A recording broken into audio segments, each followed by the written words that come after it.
Student आपका welcome हमारे YouTube channel Kushwaha sir official में। तो जैसा कि हमने स्टार्ट किया था कल धातुओं के रासायनिक गुणधर्म, तो उसमें से हम 2 पढ़ लिए थे। आज हम पढ़ेंगे तीसरा वाला, जिसमें है हम धातु की अभिक्रिया करा रहे हैं किससे, वाटर से। तो आपका बनेगा क्या, धातु हाइड्रो ऑक्साइड और हाइड्रोजन गैस निकल जाएगी। ठीक है, तो फॉर एग्जाम्पल के लिए मैं धातु मान लीजिए कौन सी ले लिया मैंने, उदाहरण के तौर पर। ठीक है, उदाहरण के तौर पर मैंने धातु ले ली क्या, सोडियम ले ली। ठीक है, और किससे रिएक्शन कराई मैंने, वाटर से। ठीक है, आप बनाने की कोशिश करें, तब तक आप ऊपर लिख सकते हैं क्या, reaction with water, reaction with water किसकी, मेटल की। ठीक है, तो देखो धातु की मैंने क्या ले लिया, सोडियम ले लिया, धातु है, किससे रिएक्शन करा रहा हूँ, वाटर से। तो क्या बनेगा आपका, धातु हाइड्रो ऑक्साइड। धातु कौन सी आपकी, एन, तो लगा दो धातु। हाइड्रो ऑक्साइड मीन्स OH, यही तो होता है हाइड्रो ऑक्साइड। ठीक है, OH लगा दिया और हाइड्रोजन गैस निकाल दो, बस हो गई आपकी रिएक्शन। और बैलेंस करने के लिए देखें, इधर हाइड्रोजन कितने 2, इधर कितने 1 है, यानी इधर कितने 2 हैं। तो कुछ ना करें तो इसमें 2 का मल्टीप्लाई कर दो। जैसे हमने 2 का मल्टीप्लाई किया, इधर हाइड्रोजन कितने हो गए 2, इधर भी 2, यानी कुल मिलाकर इधर हाइड्रोजन हो गए 4, इधर कहते हैं 2, तो इधर भी 2 का मल्टीप्लाई। ठीक है, लेकिन सोडियम कितने हो गए, इधर 2, इधर भी 2 का मल्टीप्लाई कर दो। ठीक है, बैलेंस हो गए। तो ये आपकी रिएक्शन हो गई। धातु जब जल से अभिक्रिया करेगी तो क्या बनाएगी, मेटल हाइड्रो ऑक्साइड प्लस के हाइड्रोजन गैस। ठीक है, हाइड्रोजन गैस ये होगी। ठीक है, तो आप इस रिएक्शन को नोट कर लें। देखो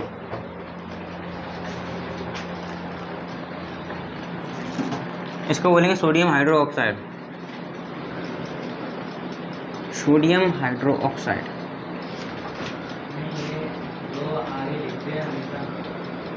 हाँ, आगे लिखेंगे hydro oxide, sodium hydro oxide. लेकिन जो आपकी कुछ ऐसी धातुएं हैं जो जल से अभिक्रिया नहीं करती हैं, कौन कौन सी आपके 3 धातुएं हैं। सबसे पहले आप इसको नोट कर लें, तब हम बताएंगे। जो आपके 3 ऐसी मेटल हैं जो वाटर से रिएक्ट नहीं करती हैं, धातुओं से वो जल से अभिक्रिया करती नहीं है। ठीक है, तो आपसे पूछ लेगा ऐसी धातुओं के नाम बताओ जो जल से अभिक्रिया नहीं करती हैं।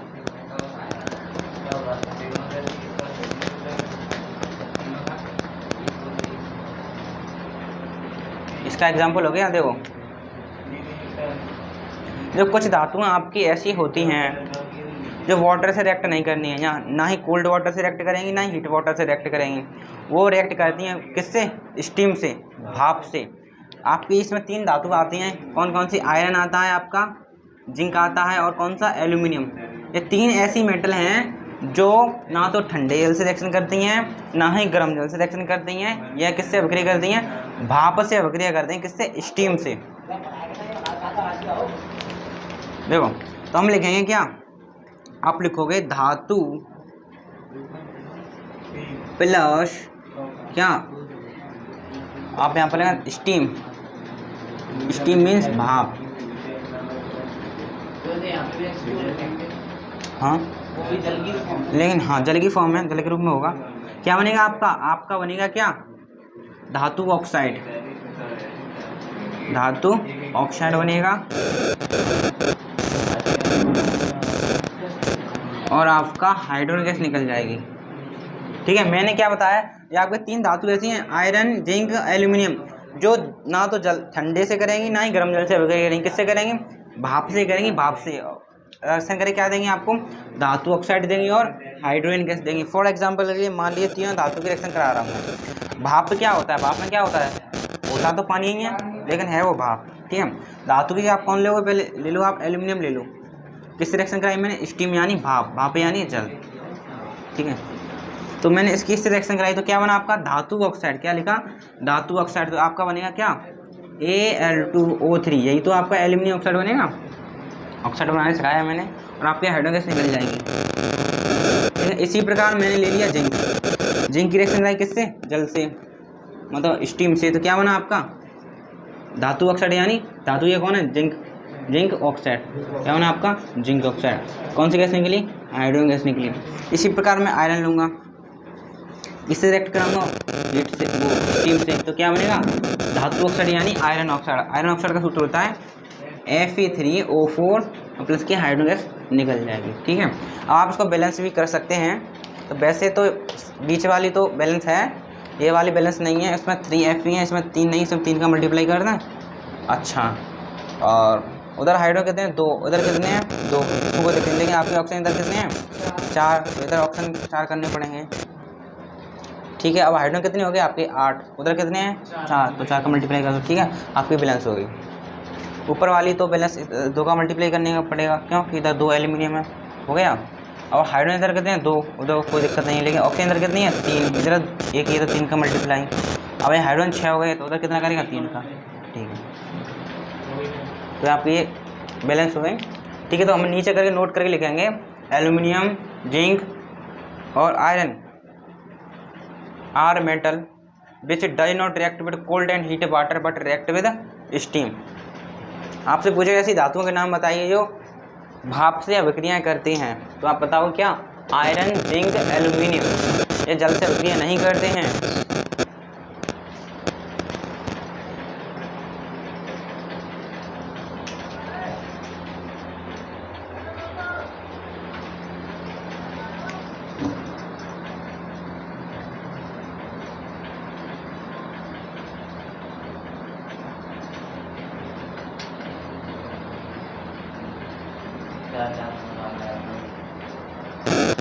देखो इसके नीचे फॉन्ट लिखा रहा हूँ, ऊपर लिखा रहा हूँ, ये वाला तो उतार लिया होगा। तो आप इसी के नीचे लिखना है, मैं ऊपर लिख रहा हूँ। ठीक है, आप लिखेंगे क्या, एल्यूमिनियम, एल्यूमिनियम, आयरन एवं जिंक ऐसी धातुएं हैं जो ना तो ठंडे जल के साथ और ना ही गर्म जल के साथ अभिक्रिया करते हैं।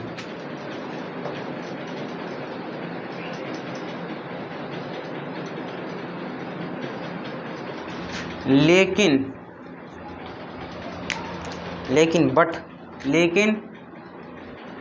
यह भाप के साथ अभिक्रिया करते हैं, ठीक,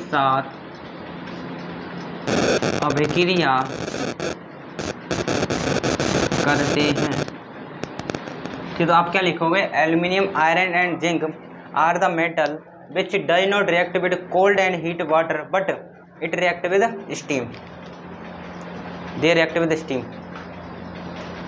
ठीक है, तो आप इसको नोट कर लें। ये आपके पेपर में जो क्वेश्चन आएगा उसको सॉल्व करने में यहाँ से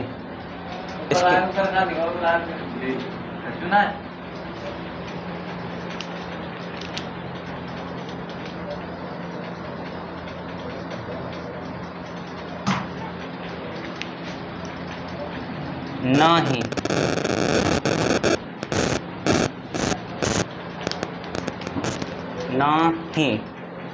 गर्म जल के साथ अभिक्रिया करते हैं, लेकिन यह भाप के साथ अभिक्रिया करते हैं। तो आप एक नोट कौन डालें, क्या नोट कौन डालें, देखो आपका सीसा कौन और कौन, कॉपर यानी तांबा, सिल्वर और कौन तथा सोना। ठीक है, आपकी 4 धातु ऐसी हैं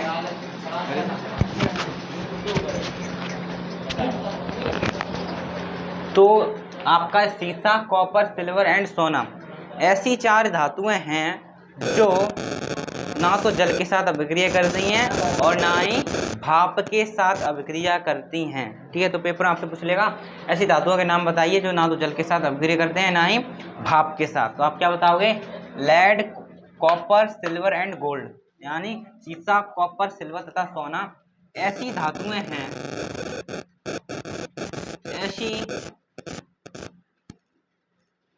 ऐसी धातुएं हैं जो ना तो भाप के साथ और ना ही जल के साथ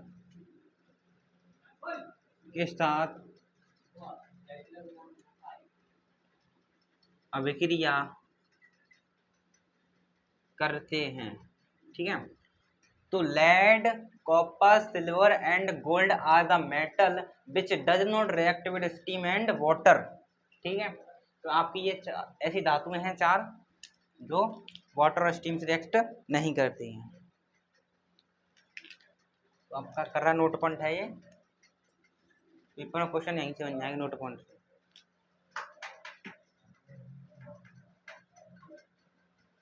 सिंबल लिखें, जो शीशा का सिंबल Pb और कॉपर का Cu और सिल्वर का Ag, सोना का Au।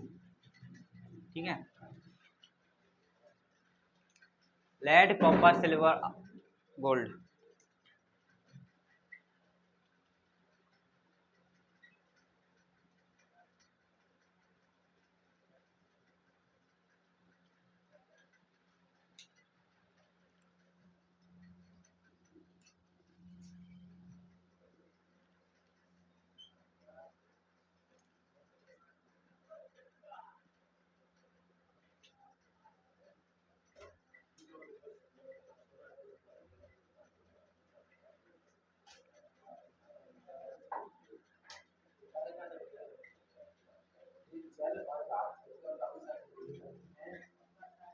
और तो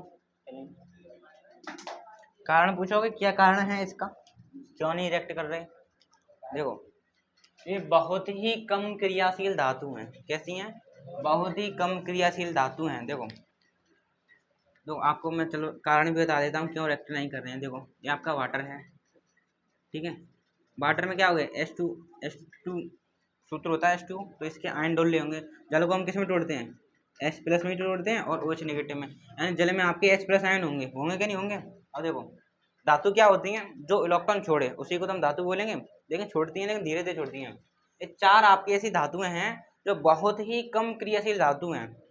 जैसे ही हम इनको वाटर में डालेंगे तो ये अपना इलेक्ट्रॉन नहीं छोड़ती हैं, और इलेक्ट्रॉन नहीं छोड़ेंगे तो इसको इलेक्ट्रॉन नहीं मिलेगा, इसको इलेक्ट्रॉन नहीं मिलेगा तो अभिक्रिया ही नहीं होगी। तो यही आपका कारण है। ये आपकी चार धातुएं ऐसी हैं जो जल से अभिक्रिया नहीं करती हैं। क्यों नहीं करती हैं? क्योंकि जल में आपको क्या उपस्थित है, H+ आयन, इसको चाहिए इलेक्ट्रॉन, ये दे नहीं रहे हैं, तो अभिक्रिया कहाँ से हो जाएगी, इलेक्ट्रॉन दे देंगे तो हो जाएगी। और जो आपकी अन्य धातुएं थी वो तो इसको क्या दे रहे थे, इलेक्ट्रॉन दे रहे थे, इसलिए धातु हो रही, रिएक्शन हो रही थी। ये नहीं दे रहे तो रिएक्शन नहीं होगी। ठीक है, चलो अब आप तीसरी रिएक्शन देंगे, तीसरी नहीं चौथी रिएक्शन देंगे।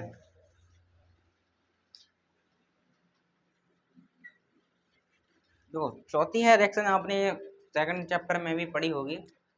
तो चौथी रिएक्शन है आपकी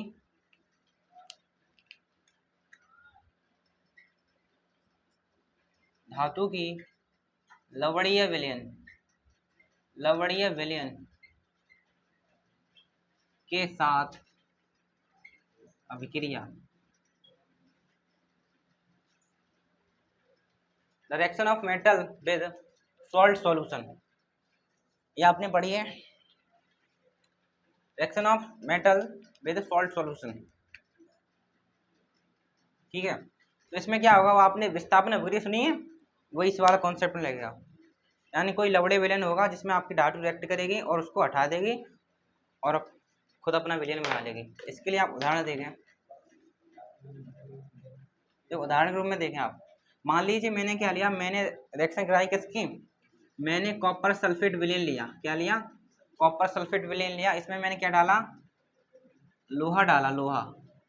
ये क्या आपका कॉपर सल्फेट विलयन, इसका कलर होता है कैसा, नीला कलर होता है। कैसा होता है, नीला कलर, नीला कलर का होता है। और जो मैंने क्या डाला, आपका आयरन डाला। क्या है आपका आयरन। ठीक है, जब मैं कॉपर सल्फेट विलयन में आयरन को डालता हूँ तो मैंने आपको टेबल लिखाई थी, क्या लिखाई थी, काशीनाथ का माले आलू जरा पी के पकाता है, कौन है। आगे देखो, आगे देखो, छोड़ो। आप देखिए आयरन ये रहा, कॉपर ये रहा। देखो आयरन किधर है, ये रहा, और कॉपर ये रहा, यानी कॉपर से आयरन ऊपर है तो इसको हटा देगा। जो सबसे ऊपर होगा वो अधिक पावरफुल होगा। यानी कॉपर से ऊपर आयरन है तो यानी शक्तिशाली है, शक्तिशाली है तो कॉपर सल्फेटिक घर से इसको हटा देगा, तो आपका यहाँ क्या बन जाएगा, आपका बन जाएगा FeSO4 प्लस के कॉपर निकल जाएगा। और इसका कलर होता है कैसा, ग्रीन कलर का। कैसा कलर होता है इसका, ग्रीन कलर का। तो पेपर में आपसे क्वेश्चन पूछेगा, जब हम कॉपर सल्फेट के नीले विलेन में जब आयरन को डालते हैं या लोहे की कील को डालते हैं तो विलेन का कलर हरा रंग का हो जाता है, ऐसा क्यों? अब क्या बताओगे, जब हम कॉपर सल्फेटिक विलेन में आयरन को डालते हैं तो आयरन कॉपर से अधिक क्रियाशील है, इसलिए वह कॉपर को हटा देता है और आयरन सल्फेट बना लेता है। ठीक है, तो क्वेश्चन के रूप में आपको लिखा दे रहा हूँ मैं। ठीक है, प्रश्न पूछा गया है, तो आपसे क्वेश्चन रूप में पूछेगा, क्या लिखा, कुछ डेफिनेशन बस सेक्शन ध्यान में रखें। तो आप क्या लिखेंगे, जब कॉपर सल्फेट विलयन को लोहे के पात्र में रखा जाता है तो उसका कलर, जब आप लिखें जब नीला कलर कॉपर सल्फेट वाले नीला होगा तो उसका रंग हरा रंग का हो जाता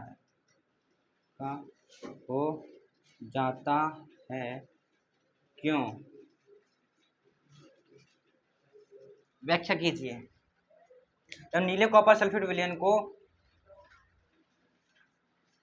लोहे के पात्र में रखा जाता है तो उसका रंग हरा रंग का हो जाता है, क्यों?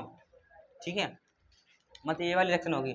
आपको कॉपर सल्फेट विलयन नीले कलर का आयरन के पात्र में डाल दिया तो क्या होगा, आयरन आपको कॉपर सल्फेट विलयन से रिएक्शन करेगा और क्या बना देगा, आयरन सल्फेट बना देगा, कॉपर निकल जाएगा। ये रिएक्शन वास्तविक रूप में होती भी है। ठीक है, तो आप उत्तर के रूप में क्या लिखेंगे, आप आंसर में लिखेंगे क्या, आप लिखेंगे क्योंकि, आप क्या लिखोगे, क्योंकि लोहा कॉपर से अधिक क्रियाशील है, क्योंकि लोहा कॉपर से अधिक क्रियाशील है, जो कॉपर को हटाकर आयरन सल्फेट बनाता है, जो हरे रंग का होता है।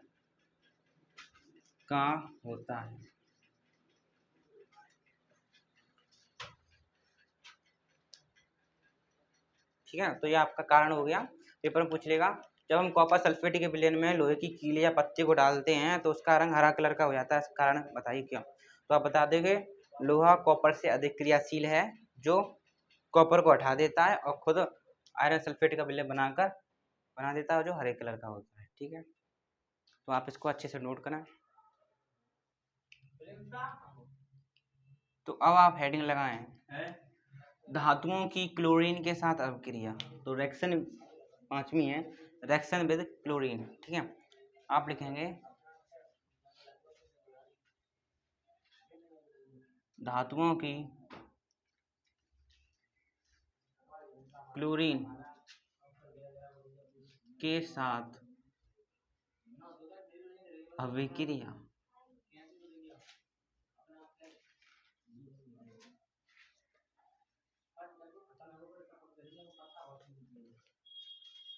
Reaction of metal with chlorine.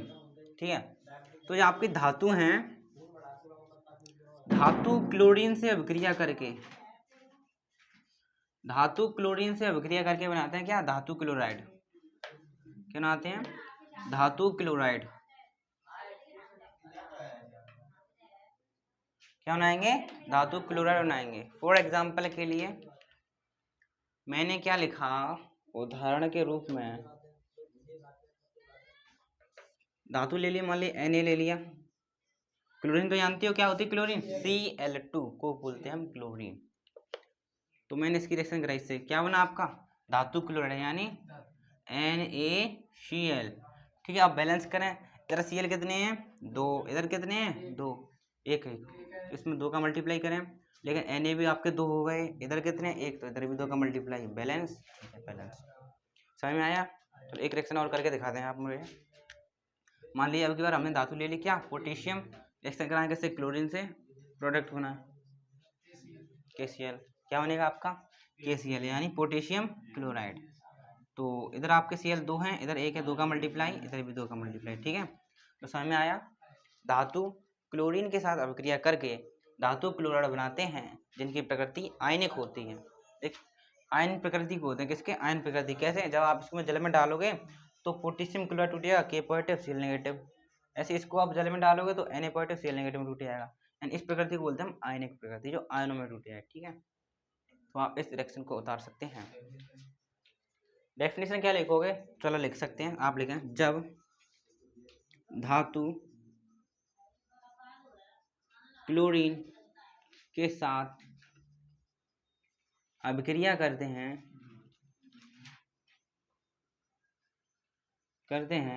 तो धातु क्लोराइड बनाते हैं, धातु क्लोराइड बनाते हैं जिनकी प्रकृति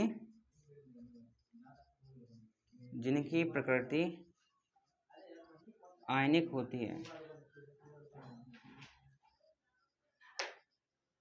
जिनकी प्रकृति आयनिक होती है। When metal react with chlorine, then it produce धातु क्लोराइड which nature is आयनिक।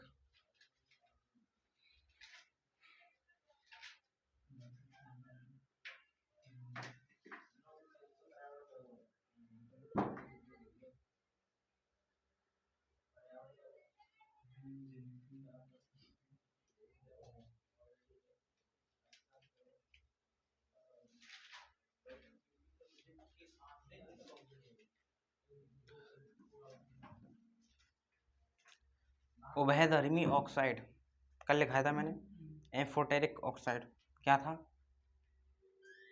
जो ऑक्साइड अम्ल और क्षार दोनों की तरह काम करे। मैंने प्रूफ भी कराया था कि जिंक और एल्यूमिनियम के ऑक्साइड उभयधर्मी होते हैं। ठीक है, मैंने कल प्रूफ भी कराया था, ये पेपर में पूछा भी गया है। ठीक है, और आपके लिए यहाँ पर लाइट आ चुकी है, जैसे AC चल चुकी है।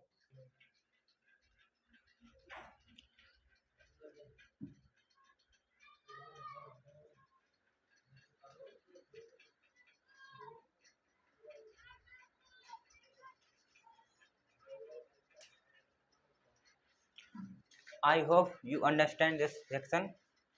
I reach, तो इसको हम नोट कर लिया। ठीक है, अब इरेज कर लिया। तो अब आपकी लास्ट रिएक्शन बची है धातुओं की, फिर हम पढ़ेंगे आपके नॉन मेटल यानी अधातु क्या होते हैं। ठीक है, अब आप लिखेंगे धातुओं की हाइड्रोजन के साथ अभिक्रिया,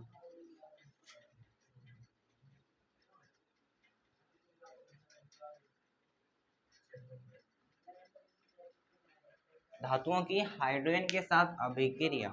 ठीक है, तो पहले तो मैं जनरल समझा देता हूँ, फिर उसके नीचे आपको लिखा दूंगा। ठीक है, धातुओं की हाइड्रोजन के साथ अभिक्रिया, देखें तो धातुओं की हाइड्रोजन के साथ अभिक्रिया हम देख रहे हैं। तो जो आपकी धातु है, धातु रिएक्ट करी किससे, हाइड्रोजन से। यहाँ पर ली मैंने धातु रिएक्ट किससे हुई, आपकी हाइड्रोजन से। तो जब आपकी धातु हाइड्रोजन से अभिक्रिया करेगी तो आपका यहाँ पर बनाएगी क्या, धातु हाइड्रेट। क्या बनाएगी, धातु हाइड्रेट, धातु हाइड्रेट। तो फॉर एग्जाम्पल के लिए, उदाहरण के रूप में मैंने ले लिया क्या, धातु कौन सी ले, सोडियम ले लेते हैं या पोटेशियम ले, फेमस चल रही है, मैग्नीशियम ले, कुछ भी ले लो। तो मैंने Na धातु ले लिया आपकी। ठीक है, किससे रिएक्ट कराई, हाइड्रोजन से। ठीक है, तो क्या बना, धातु हाइड्रेट यानी NaH, ये आपका क्या बनेगा सोडियम हाइड्रेट, धातु की जगह सोडियम आ गया, सोडियम हाइड्रेट। अब बैलेंस करने के लिए हाइड्रोजन यहाँ पर कितने हैं, 2, इधर कितना है 1, 2 का मल्टीप्लाई, इधर सोडियम कितने 1, इधर 1, 2 का मल्टीप्लाई। ठीक है, तो आपका क्या बना है, सोडियम हाइड्रेट। क्या बना, सोडियम हाइड्रेट। इसी प्रकार मैंने ली, मान लिया आपके पास पोटेशियम ले लिया, पोटेशियम की रिएक्शन किससे कराई, हाइड्रोजन से कराई, तो आपका क्या बना, नाम क्या नाम होगा उसका, केमिकल नाम पोटेशियम हाइड्रेट, यानी क्या बना आपका KH। ठीक है, तो बैलेंस करें, इसकी बैलेंस ही, इस पर हाइड्रोजन कितने, इधर 2, इधर 1 है, 2 का मल्टीप्लाई, इधर भी 2 का मल्टीप्लाई। लेकिन आपकी सभी धातुएं हाइड्रोजन के साथ अभिक्रिया करके धातु हाइड्रेट नहीं बनाती हैं। कौन बनाएंगी, केवल वही धातु हाइड्रोजन के साथ अभिक्रिया करके धातु हाइड्रेट बनाएंगे जो हाइड्रोजन से अधिक शक्तिशाली हैं। तो आप क्या लिखोगे, आप नीचे लिखना केवल अधिक क्रियाशील, केवल अधिक क्रियाशील धातु ही हाइड्रोजन के साथ अभिक्रिया कर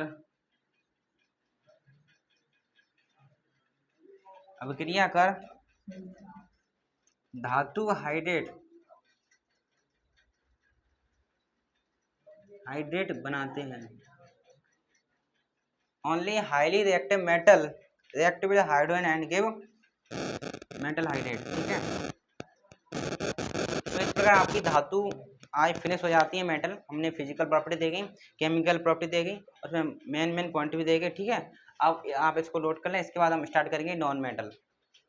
तो अब हम देखेंगे अधातु क्या होती हैं, अधातु यानी नॉन मेटल, अधातु यानी नॉन मेटल। देखो मैंने आपको धातु बताई थी, धातु क्या होती हैं, जो इलेक्ट्रॉन छोड़कर धनायन बनाते हैं धातु कहलाते हैं। और लेकिन जो आपके धातु क्या होती हैं, जो इलेक्ट्रॉन को ग्रहण कर ऋणायन बनाते हैं। मान लीजिए आपकी कोई क्या है, आपकी नॉन मेटल है, इसने क्या किया, इलेक्ट्रॉन ले लिया, तो क्या बन जाएगी आपकी नॉन मेटल ही बनेगी। और इस पर चार्ज आएगा कैसा, नेगेटिव चार्ज आएगा, कैसे, नेगेटिव चार्ज आ जाएगा। उसको बोलेंगे हम क्या, एनायन।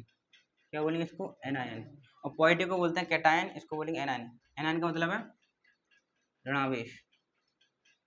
ठीक है, तो आप सिंपल डेफिनेशन लिखेंगे क्या, वे तत्व जो इलेक्ट्रॉन ग्रहण कर ऋणायन बनाते हैं अधातु कहलाते हैं, अधातु कहलाते हैं। ठीक है, तो those element which gain electron and form negative charge या anion is called non metal। ठीक है, देखो 11th क्लास में पढ़ोगे, जो इलेक्ट्रॉन को लेता है उस पर होता है आपका रिडक्शन, और जो इलेक्ट्रॉन छोड़ता है उस पर होता है आपका ऑक्सीडेशन। ठीक है, नया कॉन्सेप्ट उसको, हाँ इस पर क्या होगा, आपका इलेक्ट्रॉन को लिया, इस पर होगा आपका रिडक्शन होगा, क्योंकि इसने इलेक्ट्रॉन को ग्रहण किया है। इस पर क्या होगा आपका रिडक्शन, और मेटल पे होता है ऑक्सीडेशन, इस पर होगा रिडक्शन।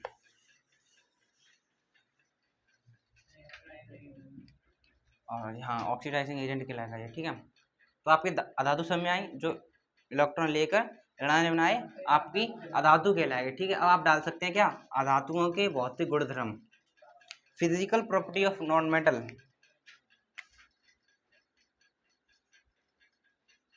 अधातुओं के भौतिक गुणधर्म,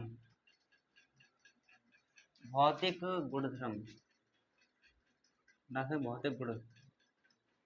physical property of non metal. तो पहली प्रॉपर्टी क्या है, देखो जो आपकी अधातु होती हैं तीनों अवस्थाओं में पाई जाती हैं। They are found in solid, liquid and gaseous form, यानी यह ठोस, द्रव, गैस तीनों अवस्थाओं में पाई जाती हैं। तो आप क्या लिखोगे, यह ठोस, द्रव, गैस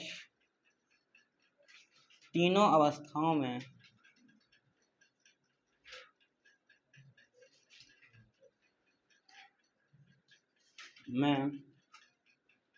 पाई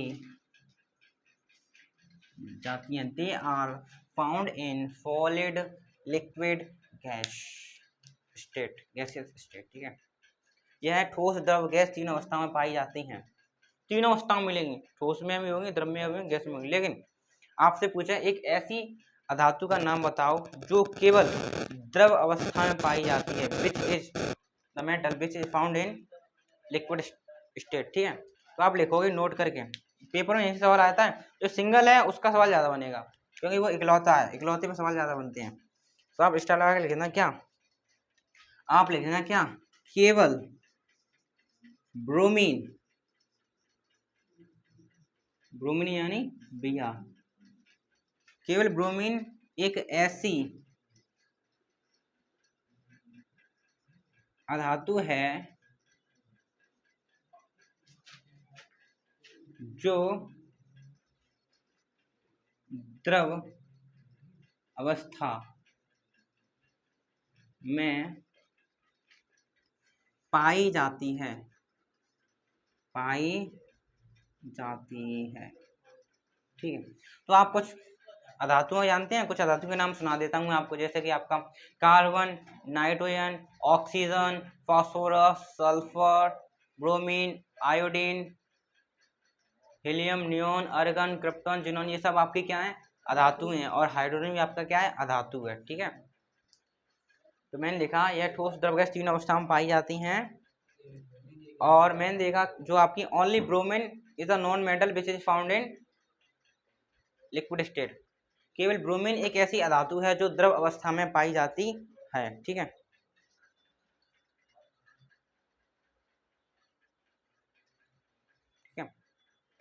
तो आपने नोट किया, पहला भौतिक गुणधर्म फिनिश हुआ। ठीक है, अब सेकंड गुणधर्म देख लेते हैं। ब्रोमीन आपकी नॉन मेटल है जो द्रव अवस्था में पाई जाती है। और धातु में कौन सी द्रव अवस्था में पाई जाती है, पारा, मरकरी।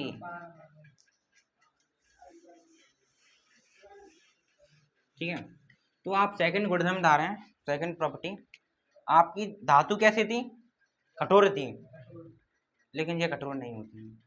तो आप क्या लिखो, अधातुएं कठोर नहीं होती हैं, अधातुएं कठोर नहीं होती हैं, अधातुएं कठोर नहीं होती हैं। They are not hard in nature, अधातुएं कठोर नहीं होती हैं। ठीक है, ये कठोर नहीं है, हार्ड नहीं है। लेकिन लेकिन लेकिन यहाँ पर भी क्या है, अपवाद है। हम कह रहे हैं धातुएं कठोर नहीं होती हैं, लेकिन आपने सुना है कार्बन, कार्बन सुना है, कार्बन, कार्बन ही आपकी एक प्रकार की अधातु है। कार्बन का ही एक रूप है हीरा, हीरा क्या है, कार्बन का रूप है जो कठोर है, जो क्या है, कठोर है। तो आप क्या लिखोगे, हीरा केवल, हीरा, सवाल यहां से बनेगा, हीरा केवल एक ऐसी अधातु है, ग्रेफाइट कार्बन का ही रूप है, वो नीचे वाले में आएगा। हीरा केवल एक ऐसी अधातु है जो, आप लिखेंगे, आपने लिख लिया, इसको थोड़ा इरेज करें। हीरा जो कार्बन का रूप है, हीरा जो कार्बन का रूप है वह कठोर अवस्था में पाया जाता है, कठोर अवस्था में पाया जाता है। हीरा is the form of carbon which is found in hard, hard state. ठीक है, पाया जाता है हीरा जो कि कार्बन का रूप है वह कठोर अवस्था में पाया जाता है। ठीक है, ये अपवाद है। मैंने क्या कहा, आपके धातु कठोर नहीं है लेकिन यह कठोर है। कौन, हीरा। लेड, लेड शीशा धातु, मैंने बताया था इसमें बेड कंडक्टर है इलेक्ट्रिसिटी का। ये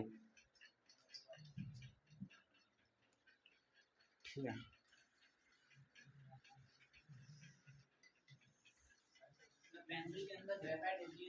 पेंसिल के अंदर ग्रेफाइट होता है।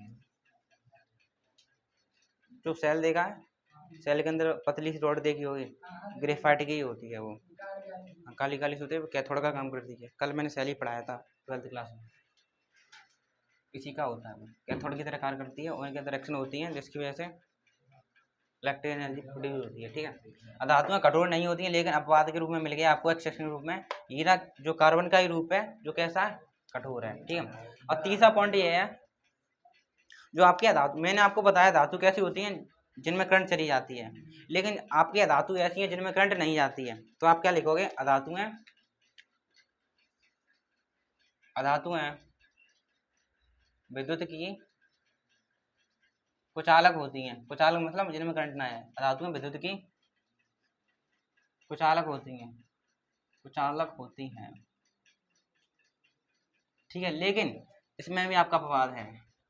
अपवाद मोस्ट इंपोर्टेंट है, यहीं से पेपर फंस देगा वो, एक्सेप्शन। अधातुएं कैसी होती हैं, अधातुएं विद्युत की कुचालक होती हैं, मतलब अधातुओं में करंट नहीं जाता है।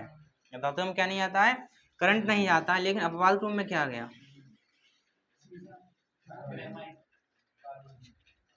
देखो आपने कार्बन सुना है, तो आप चौथे चैप्टर में पढ़ोगे कार्बन के होते हैं क्या, अपर रूप। कार्बन के अनुरूप होते हैं, जिसको बोलते हैं क्या, अपर रूप। ठीक है। तो कार्बन के अपर रूप होते हैं आपके हीरा, क्या, ग्रेफाइट और बकमिंस्टर फुलेरिन। ठीक है। तो ये हीरा ग्रेफाइट क्या है, आपका कार्बन का ही एक रूप है। ठीक है, कार्बन का रूप है। जो ग्रेफाइट, देखो करंट किस में जाती है, जिसके पास फ्री इलेक्ट्रॉन हो उसमें ही करंट जाती है।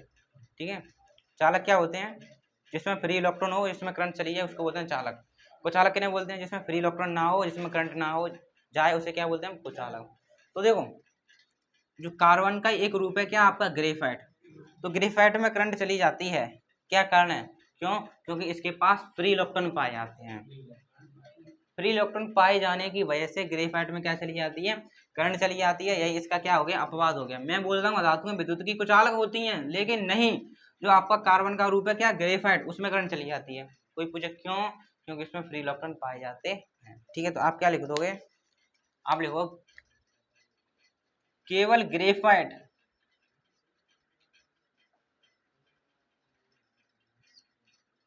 केवल ग्रेफाइट, आप लिखें, केवल ना काटे, ग्रेफाइट जो कार्बन का रूप है, रूप है जो विद्युत का चालक है या सुचालक है, जो विद्युत का सुचालक है। ठीक है। आपसे पूछो क्यों है, देखो इसमें कार्बन की आपने कंडीशन सुनी है, ये आपका कार्बन होता है। कार्बन के पास कितने इलेक्ट्रॉन है, 4 इलेक्ट्रॉन होते हैं। ये रहे 4, एक इलेक्ट्रॉन ये रहा, एक ये रहा, एक ये रहा, एक ये रहा। ठीक है। एक ये रहा, एक इलेक्ट्रॉन, ये 4 इलेक्ट्रॉन हो गए। ठीक है। तो कार्बन के पास 4 इलेक्ट्रॉन होते हैं, जिसमें से आपके 3 इलेक्ट्रॉन क्या होते हैं, बंधे हुए होते हैं, और चौथा इलेक्ट्रॉन खुला हुआ होता है। इसी खुले हुए इलेक्ट्रॉन की वजह से आपका ग्रेफाइट में क्या जाती है, करंट चली जाती है। ठीक है। तो आप क्या लिखो, ग्रेफाइट में, ग्रेफाइट जो कार्बन का रूप है, जो विद्युत का सुचालक है। ठीक है। लेकिन उसमें फ्री इलेक्ट्रॉन नहीं है। ग्रेफाइट, ये ग्रेफाइट की बात चल रही है। जो कार्बन क्या है, ग्रेफाइट का ही रूप है, ग्रेफाइट का ही चौथा इलेक्ट्रॉन फ्री होता है। ठीक है। हाँ काट दो केवल।